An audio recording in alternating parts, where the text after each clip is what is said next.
আমরা বেশিরভাগ সময় শিশুদেরকে কি করি, জোর করে যে কোনো কাজ করাতে চাই, জোর করে আমাদের কথাগুলো তাকে শোনাতে চাই।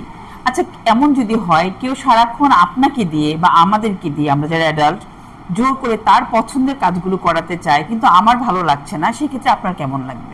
অবশ্যই ভালো লাগবে না। অবশ্যই তার প্রতি আপনি বিরক্ত হবেন এবং তার প্রতি একটা রাগ সৃষ্টি হবে আপনার। তো শিশুর বেলায় ঠিক একই রকম হয়। আমরা বড়রা চাই আমাদের মতো করে সে চলুক, আমরা যা বলি তাই সে শুনুক। যদি সেটা করতে চাই, তবে সর্বপ্রথম যে কাজটা আপনাদেরকে করতে হবে সেটা হচ্ছে শিশুর সাথে র্যাপো বিল্ড করা। তার মানে হচ্ছে সর্বপ্রথম আপনার শিশুটার সাথে আপনার একটা সুসম্পর্ক বিল্ড করতে হবে। সেটা কি ধরনের? আদর করা, সে যা চাচ্ছে তাই এনে দেওয়া, এসব কিছু নয়। এটা হচ্ছে যে এক ধরনের মিউচুয়াল আন্ডারস্ট্যান্ডিং। আপনি শিশুকে বুঝতে পারবেন, তার চাওয়া পাওয়াটাকে আপনি করবেন, অ্যাকনোলেজ করবেন।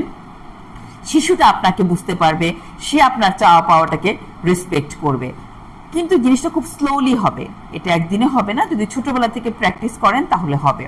তো যখন বুঝতে পারবেন যে তার সাথে একটা ভালো রেসপেক্ট বা ভালো একটা র্যাপো বিল্ড হয়েছে, সে আপনাকে সেফ মনে করছে, সে আপনার কাছে কমফোর্ট ফিল করছে, তখনই আপনি তাকে দিয়ে আপনার ইনস্ট্রাকশনগুলো ফলো করাতে সক্ষম হবেন।